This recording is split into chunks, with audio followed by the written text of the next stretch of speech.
This is me. This is my beloved wife, Sylvia. This is Sylvia's idea of sailing. This is my dream of sailing and my hope of circumnavigating the globe as a retirement project in 2029. This is Sylvia's reaction to that idea. I am on a 6-year quest to convince Sylvia that a circumnavigation is a wonderful adventure, but the clock is ticking, so join me as I search for the perfect yacht that Sylvia will love, and get all your ladies to subscribe and cheer Sylvia on in the comments.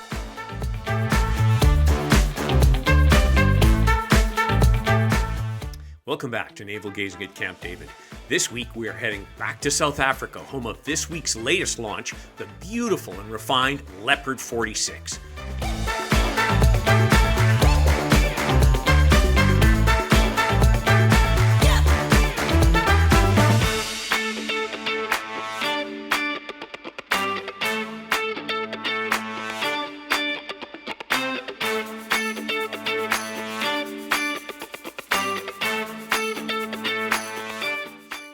Today we will 1. Review its specifications, pricing and layout against 3 similar new vessels.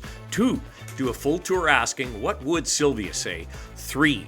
Naval gaze at a technology or innovation that just might make life aboard a little easier. 4. Have a look at the used market for 3 to 5-year-old comparables. And 5. Give it a Dave score and compare the results with all our previously reviewed yachts.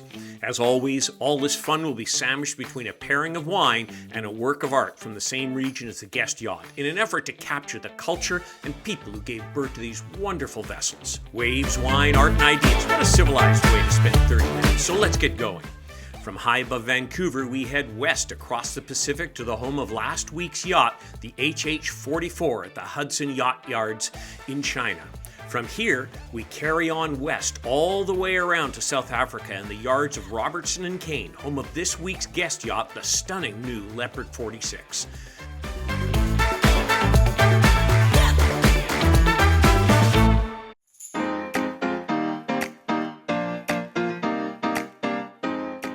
Finally, we hop south to the Groot Constantia wine farm and this week's wine pairing, Groot Constantia Governor's Reserve 2021. Groot Constantia was founded in 1685 by Governor Simon van der Stel as South Africa's very first wine farm. Over the centuries, it passed through the Cloet family, who added the iconic Cape Dutch manor and cellar in 1791. And was later nationalized before becoming part of the Groot Constantia Trust in 1993. Emperors like Frederick the Great and Louis Philippe once treasured Constantia wine in European courts. Perched on the eastern slope of Table Mountain, the estate enjoys a Mediterranean climate with cooling Atlantic breezes. Deep weather granite and gravelly soils give the grapes bright acidity and minerality, while gentle sea winds encourage slow ripening and balanced phenolics. For the Governor's Reserve 2021, hand-picked grapes from selected blocks undergo 4 daily pumpovers during fermentation, followed by extended maceration and 14 months of aging in French oak barrels. This meticulous approach extracts rich flavor while maintaining elegance. The 2021 Governor's Reserve is a flagship Bordeaux-style blend and offers a complex nose of blackcurrant, dark chocolate, and granite, lifted by cinnamon and cedar from 73% new oak. On the palate, ripe black fruit and sweet spice lead to firm yet fine tannins and impressive aging potential. Having a look at the beautiful new 46, the first thing that jumps out is they've got a tender lift on the back of this. And of course, every aspect of this is what I love about Leopard. The refined designs, the finished under coach top bimini, the embedded indirect lighting, that forward access, and of course they've replaced all those plastic windows with real glass. This really is a beautiful vessel. Again, part of that new generation that the new FP44 is a part of, and it really shows it with all of the integrations they've got on it. No longer a kit boat for aftermarket supplies. What are we going to compare this to? Well, we've got the FP44, the new FP44, the Lagoon 46, the Leopard 46, and the Aventura 45. Looking at their profiles here, probably the most attractive of them on profile is the Lagoon 46. It really still has quite an elegant profile. The next one would be the FP44, I would say, and it's sort of a toss-up between the Leopard 46 and the Aventura 45. Leopard 46 looking a bit boxy. They've taken off those sort of side foredeck wings that gave the image of a slanted forward windshield, and what you've got now is just the straight vertical. But given that they're all solid glass and the functionality of that forward cockpit, we'll give it a pass on that one. Hopping down onto the cabin tops, looking across then, the FP45, really beautifully integrated solar, as we mentioned. Very nice faux front cockpit with a little integrated table on top of the chain winch up there. And again, it also has an integrated aft dinghy lift and that lovely barbecue, which of course is the bane of my existence when manufacturers don't include that. The Lagoon 46, it hasn't changed an awful lot here. You've got the faux front cockpit, very lovely wide side decks. You don't have integrated solar on the roof of this one, on the roof of this design at all. And we're looking down on a hard bimini here. As you know, this is a full fly bridge, so you don't have that mid-bulkhead helm that I really like. The Aventura 45, again, really lovely design here. Some integrated solar aft of the fly bridge there, or the fly lounge. A lovely fly lounge while we're on the topic, and a mid-bulkhead helm on the port side, which I really like. And again, you've got a nice faux front cockpit. Overall, a really nice design. Heading down to the Leopard 46, let's have another close look at this. Again, we're getting rid of this whole kit boat idea where you're, as an owner, you're stuck tacking crap on with aftermarket suppliers after the fact. Here you've got a beautifully extended coach roof all the way back over the cockpit with integrated solar. Really, really nicely done. Of course, you have that beautiful fly lounge complete with a forward sunbed there, which many of the others don't quite have. The mid-bulkhead helm on the starboard side, really beautifully integrated. You've got the hydraulic dinghy lift, which I really like. And of course, this is the only one that has a real forward cockpit with interior access onto the foredeck, which I absolutely love. You have a lovely seating area in there, which is you can't see because it's the only design where the actual coach roof extends over the forward cockpit, giving you some shelter, which I think is outstanding. And then, of course, beyond that, you have some lovely sunbeds and then the trampolines. Okay, moving to the interiors. On the Elba 45, you really have a beautiful aft cockpit. We talked about this the last time. Starting on the port side aft, you have that fabulous lounge seat along the hull side where you can relax and watch the kids on the water. They haven't given up the aft settee looking forward. You have that beautiful hydraulic lift. And then as well, moving all the way over to the starboard, you have an integrated barbecue on the starboard hull, far away so the smoke doesn't get into the interior. I think that's just an absolutely brilliant location for it. Then moving a little bit forward, you have a beautiful lounger there on the starboard side, just below the helm. And then over in the forward port in the cockpit, you've got that lovely settee and eating area. Then as we move inside, they have managed to get a beautiful island counter in here. At first glance, you think, oh my goodness, this kitchen is rather small, not a lot of surface area. But your eye has to take it all in.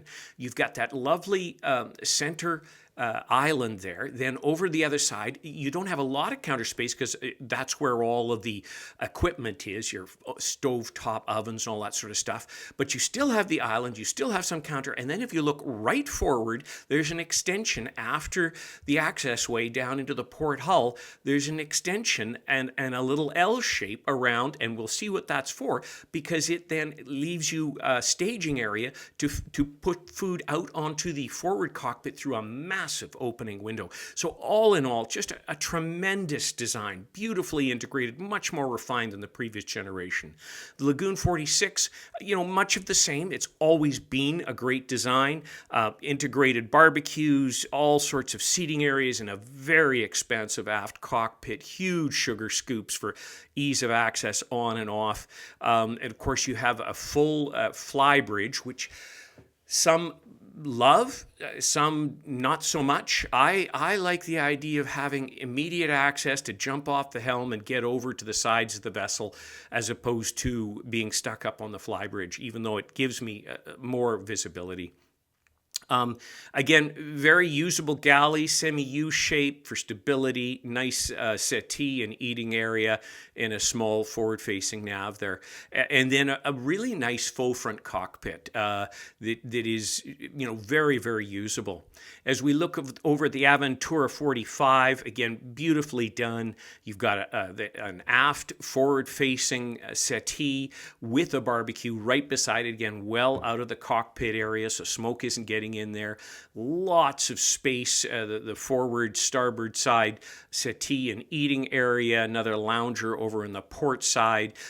What's really cool here is those two dark hatches you see facing aft are access into the hulls directly from the cockpit area, which I think is fantastic. And then moving inside, the one thing this really gives you is a beautiful, almost full-sized refrigerator on the port side of the entrance as you enter the saloon. Really nicely done. You've got a U-shaped settee forward there, and then they have encased the mast post, the mast pillar, which is right in the center there, with a nice little settee as well, so it doesn't stick out like a sore thumb. Good size galley, aft starboard, really nothing that you could complain about. So let's shoot down into the Leopard 46 here, the new Leopard 46, and I think they've done some tremendous things. Obviously, starting aft, moving into this cockpit, it is huge. You've got a beautiful starboard side L-shaped settee that actually then continues on into the saloon, but we'll get to that a little later on. So it really creates a very nice congenial spot. Then you've got a lovely sort of semi-L shaped settee on the starboard side below the helm area. All in all, just a beautiful design here. There's an integrated barbecue. They have split access to the upper fly lounge with stairs on the port side. You see them there at the very aft of the saloon. And then, of course, you've got separate access to the helm on the starboard side. Moving into the saloon, you've got that lovely U-shaped settee, which again can be rearranged so that it almost creates a complete connection with the outdoor. And then you've got a much more elegant forward-facing nav. The seating, actually all of the seating internally has just been upgraded tremendously. Real designer's touch, rounded corners. The settees are more plush and look more elegant in every way. And then, the rounded corners, you've got a really quite a vast galley area there. If you look on the starboard side, fore aft, you've got where the stovetop is. And then up front, facing forward, you've got the L-shaped where your sinks and such are, and that then encases the mast post. So again, really, really nicely done. They've switched it up and made the whole flow feel so much better. Then, of course, moving forward into the forward sheltered forward cockpit, the only one of its kind. You've got a lovely forward seating area and then masses of lounging space on the forward lounging cushions then. And of course, you still have your trampoline. So, I mean, really, a really nice refinement, which you'll get a much better sense of when we get to the actual interior tour. Okay, looking down at the accommodations in the hulls, the 44 has that very innovative angled owner's berth on the port side hull. Actually, it's mirrored on the even in the guest hull. But it really creates a wonderful sense of space and elegance, and allows your eyesight to go straight to the port side hull port and probably catch the lovely big aft port out of the corner of your left eye as you're laying in bed there. Really nicely done. A neat innovation in layout. Moving forward, of course, in the owner's hull, you've got a lovely little desk area and a very plush head area with separate head and separate shower, which I think is great. And then if you look really close, there's another door that leads even further forward to a flex area, which I think is tremendous. Then looking at the lagoon, again, we're all familiar with this. It is palatial in the starboard side owner's hull, full three-side access of an island berth in the aft, true three-side access. Beautiful settee, massive owner's head and shower, and they use just beautiful touches like a swirl of faux marble in the Corian countertops and all the accessories. Really elegantly done, and of course they have the real estate to do it because those hulls are massive. Hopping over to the Aventura 45, again, a really unique and innovative layout here. You've got two normal height, full three-side access athwartship berths. So your owner's hull on the port side is freaking palatial. The whole hull is yours all the way up to the shower stall in the bow, and you've got a full queen bed there that is normal height. Over on the guest hull, again, you have a very nice guest suite, full normal height, queen-sized athwartship berth, and then going forward, you still have three-side access athwartship, although it's raised because you're up forward there. So really neat. So let's now have a look down closer at the Leopard here. So the one detractor on the Leopard is the fore-aft berth. Now, the Leopard's hulls are a little narrower, and you really don't have three full-side access. I mean, you have a little with the cutaways on either side. It's going to be a reach to make this bed, but you know it's okay. It's just not as good as some of the others. Now, the layout here, they've taken a page out of the new 50 with that flex space. So let's focus on the passenger side hull, which is the port side hull. So you've got a very nice mirror of your aft owner's bed there. Again, semi three-sided access. Moving forward, you've got a very nice head and shower area. And then carry on forward, you've got loads of storage, and then right forward, instead of a second berth area, you have that flex room, office, or linen or laundry or whatever. I think for liveaboards, this is absolutely outstanding. Moving over to the owner's hull, again, a mirror of the 50. You've got a sort of 2/3 of the hull dedicated to the owner with that lovely fore-aft bed. Moving forward, you got desk space. You got area for Sylvia and her pharmaceutical department there, and then moving forward, you've got the head there, very nice shower and all that good stuff right before the stair, the access passageway down into the guest hull itself. So you nose into the other VIP cabin with your shower stall. Heading, you have to go back up into the saloon and then down the forward passageway into the VIP suite, which has an athwartship, full three-side access, and a lovely forward, little smaller forward head and shower area, but very nicely executed.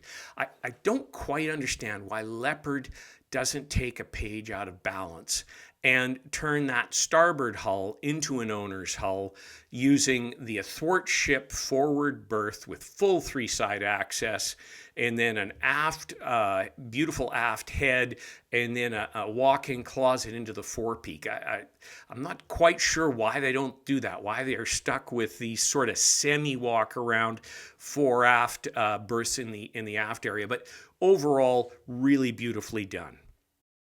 Okay, getting into the numbers here, heading across the top line, you've got in euros 505 for the Fountain Peugeot 44, which is really quite a surprise. A very strong value for the buck. Then you've got 547 for the Aventura right there with it. Then you've got the Lagoon at 623, 673. And then the Leopard a fair bit above that at 709, 422. Looking down then at the length overall on these, the longest one is the Leopard at 47 foot 6, and that's quite a bit bigger than the others. So the closest is the Lagoon at about 46. So you're 2.5 feet, or 1.5 feet, sorry, longer on the Leopard, which may explain some of the price delta here. You know, it also has a lot of features. I think I could justify the delta. Then you've got the Aventura at 44.3 and the Fountain Peugeot at 43.5. On the beam here, you've got the Lagoon in the lead, of course, at 26 feet. That is followed really by all of them. They're within inches of each other. So you got the Fountain at 24.5, which is quite something given it's a fair bit shorter. And then you've got the Aventura at 24 and a half, and the Leopard at 24 1 inch. Overall, on the bridge deck clearance, I couldn't find it for any of them. The light ship displacement, this is where I do wish Leopard would go on a diet. The lightest one here is the Aventura at 12 tons. Which is quite light in this category. So the next one is the Fountain Peugeot at 15.2 tons. Then you've got the Lagoon at 15.7, 15.8 tons. And then the Leopard at 17.6, 17.7 tons. Like, how can it be 2 tons heavier than the Lagoon? There's got to be something that could be done there. And then this thing would fly. You shed a couple of tons off this thing and the numbers all change. Payload capacity, couldn't find them except for the Leopard, which is really healthy at about 6 tons of payload. So you can load this puppy right up. As far as upwind sail area goes, the greatest sail area, and it needs to be, is the Leopard at 1512. And then everybody else is much of the same. So you've got the Aventura at 1350, the Lagoon at 1323, and the Fountain Peugeot at 1320. As far as engines go, the Fountain Peugeot, you can either have a 30 or a 57 horse diesel, or 25 kilowatt, twin 25 kilowatt electric drives in a hybrid format. With a actually it's a parallel hybrid with a range extender generator. The Lagoon is twin 57 diesels. The Leopard is twin 45 or 57 diesels, or you can again have that hybrid with a twin 25 kilowatts and a monster range extender genset. And the Aventura is twin 45 horsepower. Fuel and water capacity overall, it's the Lagoon in the lead at 1,040 and 600. That's fuel and water respectively. From there, it's going to be the Fountain Peugeot at 700 and 600. Actually, it'll be the Aventura at 700 and 800, the Fountain Peugeot at 700 and 600, and then the Leopard at 600, well, 700 and 700. So all much of the same. Getting into livability space. Again, you need to talk to your dealers and manufacturers' reps to get them to start listing this. The only ones that do it decently are Balance. But for liveaboards, obviously this is important. So I really didn't get much from anybody. I won't touch on it so much. The Aventura has massive refrigeration and freezer space because of that almost full-sized fridge freezer. On the hull materials, so they're all basically the same. They have a polyester hull with a more of a waterproof layer on a gel coat on the outside. They have a foam core, and the only exception to that is the Lagoon with a balsa core in parts of the hull. So they're all the same. Probably I would put the Lagoon at the bottom of this pile. Looking at battery banks. So you've got on the Fountain Peugeot new 44, we're showing their hybrid battery bank here, 42 kilowatt hours of lithium. The Leopard has also a huge battery bank. I'm unfortunately just showing the standard bank here, which is 6.7 kilowatt hours. The Lagoon has 5.04 kilowatt hours. And the Aventura has 7.92, almost 8 kilowatt hours, putting it well out ahead on the standard configurations. Maximum factory solar, maximum factory solar on the Fountain Peugeot is 2.3 kilowatts, and I'm sorry I don't have it for the Leopard 46. It's quite substantial, as I recall. Okay, let's get down into the numbers here. So sail area to displacement or power. Here it's the highest number wins, and that is the Aventura at 24.6. Next up is the Leopard at 21. And then you've got the Lagoon and Fountain Peugeot almost tied. Fountain Peugeot 19.7 and Lagoon 19.8. Next is displacement to hull length, or an indicator of heaviness. Here it's the lowest number wins. And that is believe it or not, it's the Aventura at 1.33. Next is a big jump up to the Lagoon, which is a surprise, at 1.7. The FP is 1.898, so 1.9. And then the Leopard takes a jump to 204. All of this boils down to KSP, or an indicator at theoretical speed at under 10 knots of wind. And here we have the Aventura well in the lead, almost into a performance cruising category at 76% of wind speed. Everybody else is about 65%. So Leopard 65, Lagoon 65, and Fountain Peugeot is 64%. So our Leopard at 65%, given the weight and everything, it falls into this category. The only one here that stands out is the Aventura. If you're enjoying the content, please take a moment to hit the subscribe button. Having said that, I'm never going to pay for a catamaran that will convince Sylvia to circumnavigate the globe with YouTube revenue. To that end, I hope you don't think ill of me if I seek the help of this audience to generate referrals for my company, Redux Engineering. Redux helps $20 million to $250 million tech and hard goods manufacturers in North America and Europe to reduce the cost of their parts and subassemblies by 20 to 50%, dramatically improving the health and strength of these small to medium-sized businesses. Our proprietary cost-down process combines design for manufacturing engineering inputs up front with offshore sourcing and on-site quality control across a pre-vetted network of top-quality manufacturing partners in low-cost centers globally. We make it safe and simple for small to medium-sized manufacturers to access the savings that larger enterprise takes for granted. What's more, our model is contingency-based with no upfront cost or risk. If you would like more information, please check out our website. If you have people in your network who own or run this kind of manufacturing and would be able to introduce me, please reach out at dorton@reduxengineering.com. Along with my gratitude, we have an attractive referral program that just may help your sailing budget in a very practical way. Okay, hopping on board. What would Sylvia say? Well, I think Sylvia would love this.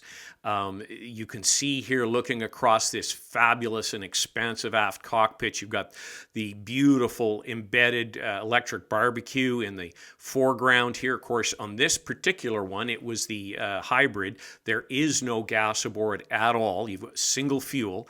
Moving a little further in, we look over to this lovely semi-L-shaped settee just below the helm seat. And of course, you'll see the helm seat in a bit. It's very much refined as well. A beautiful teak table, easy access. Here's that look into the saloon. You can see how once you move that movable bench seat just inside the saloon doors, you almost have a full extension of like a seating for 12 or 15 people here as we move all the way in. It really is a very flexible space. You know, moving into the saloon here, you can see rounded corners, beautiful new floors. Look at the rounded corners here and the Corian. They put a bit of a pattern in the Corian, taking a lesson out of Lagoon's book. Look forward at that forward-facing nav. Look at the bench seat there. It's no longer a bench. It's an actual seat with a back. It looks purposeful. It looks beautifully designed. Note all the rounded corners, even on the soft goods. Look at the jut out on the kitchen area there and the rounded corners there. And then moving right in, looking at the forward-facing nav, it just looks so much more designed, if you will, as opposed to tacked in as the old one did. Really beautifully executed. The control panel with all the integrated instrumentation looks fantastic. Here is your galley area. How good does that look? Again, rounded corners at each edge. The TV properly integrated in there as opposed to looking just tacked on. And of course, you've got a lovely induction cooktop and electric oven. And then let's not forget the dishwasher, because Sylvia won't let me forget that one. Looking across again, you've got that induction top, and I really like what they've done with the TV. And then looking forward out into that lovely forward cockpit, it's fantastic. Let's have another look forward there. You can see again all those lovely curved corners and how absolutely gorgeous they look all the way around. And the the integrated mast post there. I think they've done a brilliant job with that. They made it into a round, beautifully chromed tube. It really fits in and sets everything off. Okay, and here's the beautiful forward-facing door into that forward cockpit. Bearing in mind, all of this is glass now. You're not going to have grazing and having to replace plastic windows. This is all glass. Really nicely done. Let's have a closer look at this outdoor wonderful forward cockpit. I love the way the cabin top comes over top, giving you shade and shelter from the actual elements there. It really looks super good.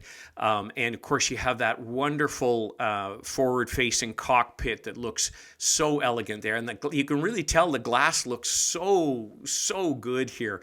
Look at the indirect embedded lighting there. Again, everything they do, the underside of the coach roof is always beautifully finished.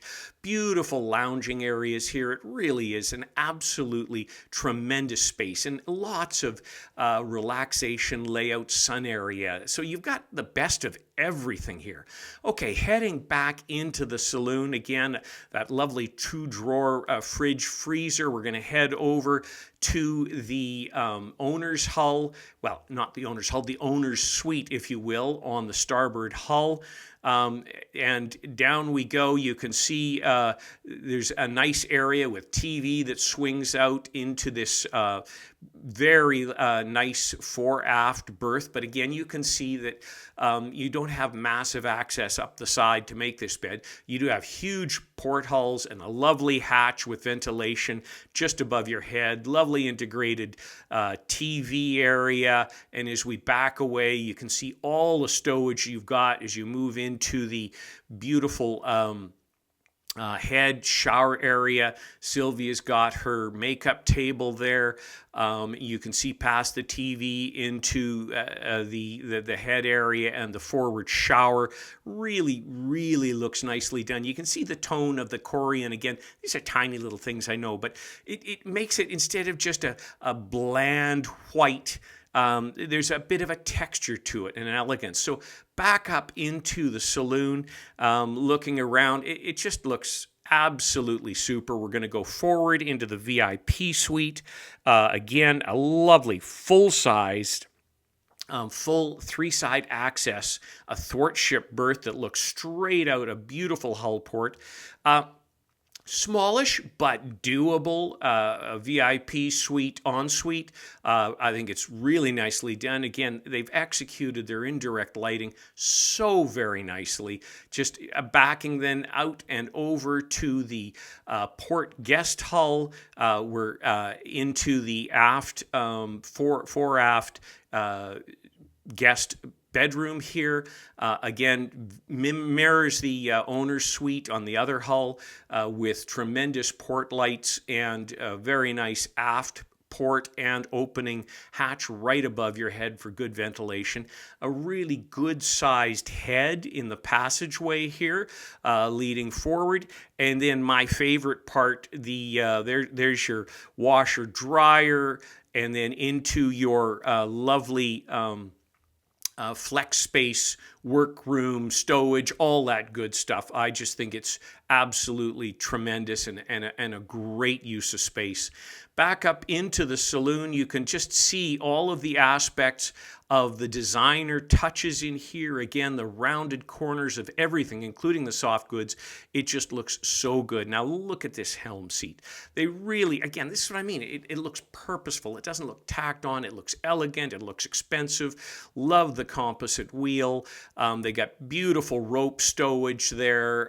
Nice control panel. It looks purposeful. And of course, what I love about Leopard is they don't skimp out on the helm roof. It's always a rigid bimini with a nice window through it. None of this nonsense canvas stuff that unfortunately you see tacked onto FPs and Neils all over the place. I just don't get why anybody would want that. This shades you and keeps the heat off you so much better. And then you've got this lovely dashboard area. You see the electronic control, throttle controls over the port side or the starboard side there. Nice cup holders. Winches are easily accessible. Electric winches all over the place and great line stowage. Okay, let's get into some naval gazing. Speaking of electric winches, we're looking at SailForce Smart Electric Winch Conversion Kit by Ewincher. This ingenious kit allows you to transform your existing manual winches, size 40 to 70, into powerful electric winches without the hassle of full replacement. Imagine effortlessly hoisting sails or trimming sheets with a simple push of a button. Key features enhancing liveaboard experience. Ease of handling. Say goodbye to strenuous manual grinding, especially beneficial for single-handed or short-handed liveaboards. This reduces fatigue and makes sailing more enjoyable for everyone aboard. Variable speed control. The 2-speed functionality offers precision. Use the high speed up to 18 meters per minute for quick sail handling and the low speed for powerful trimming in heavy conditions. This provides better control and responsiveness, crucial for comfortable cruising. Real-time tension sensing and limiter. The smart feature protects your valuable deck hardware by detecting overloads or snags, preventing potential damage and ensuring safer operation. For liveaboards, this translates to fewer repairs and more peace of mind. Simplified installation and control. Unlike some electric winch systems, SailForce boasts a simple installation without an external control box. The intelligent illuminated push-button operation is intuitive and user-friendly.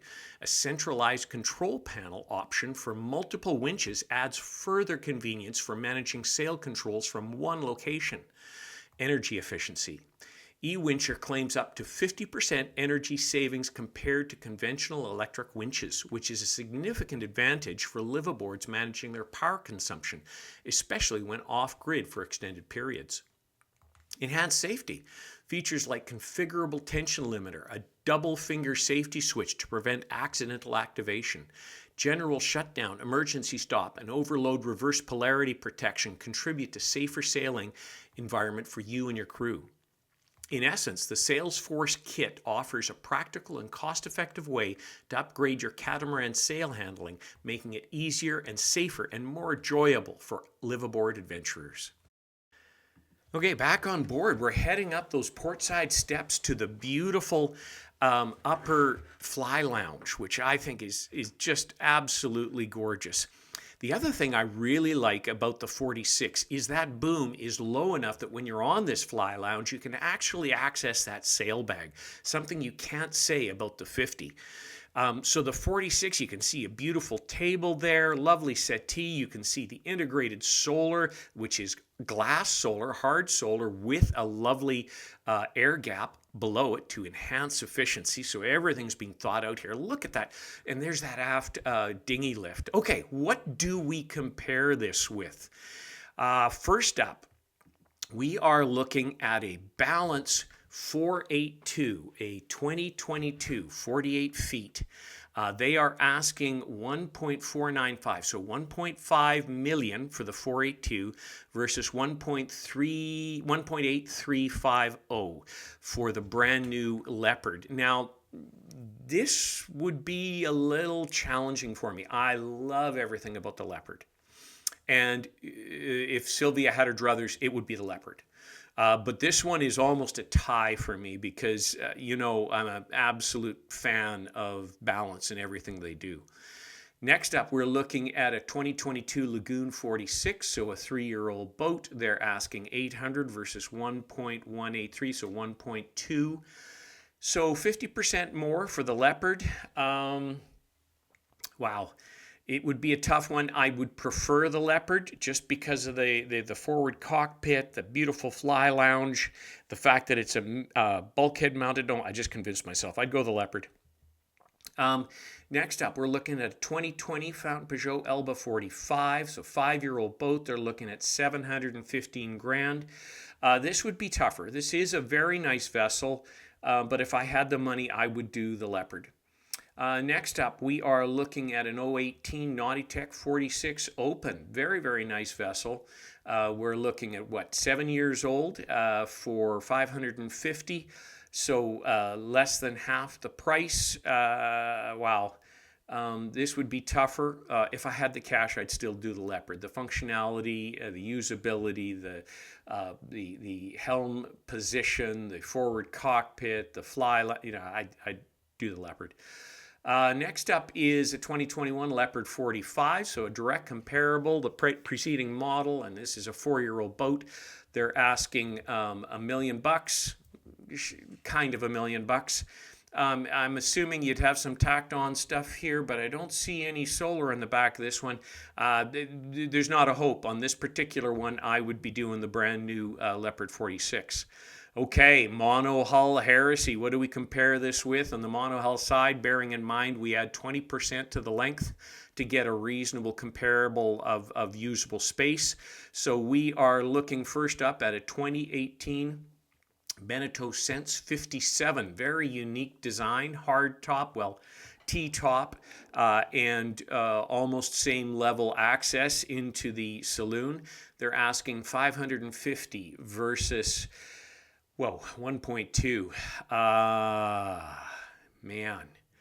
I would probably lean towards the Beneteau Sense 57 on this if I could convince Sylvia the healing and have another $600,000-$700,000 to play with.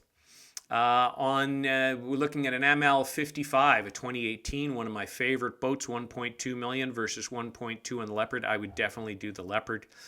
Then looking at a 2020 Beneteau Oceanus 55, very interesting boat, massive hull ports, huge lighting inside. I love the interior mahogany look to it, or cherry wood look to it. No, mahogany. They're asking 600, so half the price. 5-year-old vessel.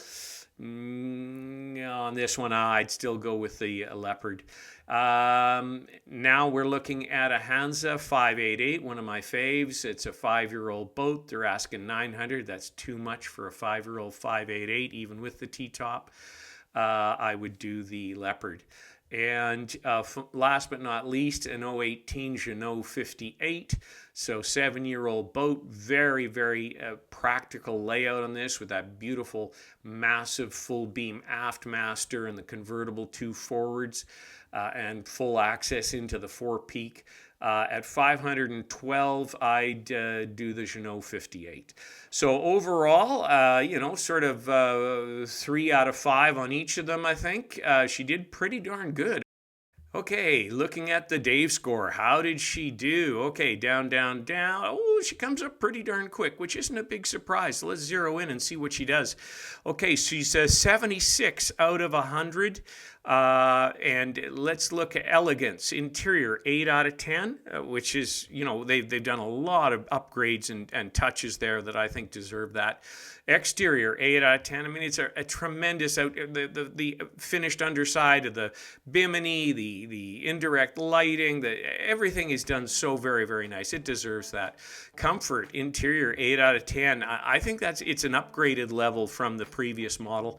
And exterior, 9 out of 10. I mean, what else do you want? You got that forward cockpit, you got the upper lounge area, the aft area, built-in barbecues. It's fantastic. Quality, I'm going to give it an 8 out of 10. I really like the upgrade in the solid glass. That is unique in this category. Performance, 6 out of 10. It needs to go on a diet. Lazy Sailor, 7 out of 10. I would add in power furlers on the forward and maybe a furling boom. Condo, 8 out of 10. This is getting way up there. I mean, it really is nice. I really would like full 3-sided access to the owner's bed. Geek, 6 out of 10. And value for money, I'm going to give it an 8 out of 10. Yeah, so I think it deserves that 76 out of 100 for what we do. Overall, I think they've done an absolutely tremendous job. Okay, there you have it. Waves, wine, art, and ideas for another week. I think Leopard have really hit it out of the park with this new 46. It really is outstanding. The hybrid drive, they're claiming 15% increase in efficiency over diesel alone, which, you hold your tongue the right way with a steady RPM on that genset. And yeah, you might get it. There's a lot of variables in there, but overall, pretty cool. I'd probably stick with the 2 diesels, and I would take the giant lithium bank so that I could run my air conditioner, all that good stuff. But I think they've done some really beautiful upgrades to this. I love this new generation of catamaran that's being released by the major manufacturers, and they're just doing a tremendous job bringing the whole bar well up. I hope you've enjoyed this. Have a great week. I'm going to leave you with Art of the Region, Irma Stern, Fishing Boats on the Beach from 1931. Cheers. Have a great week. Bye-bye.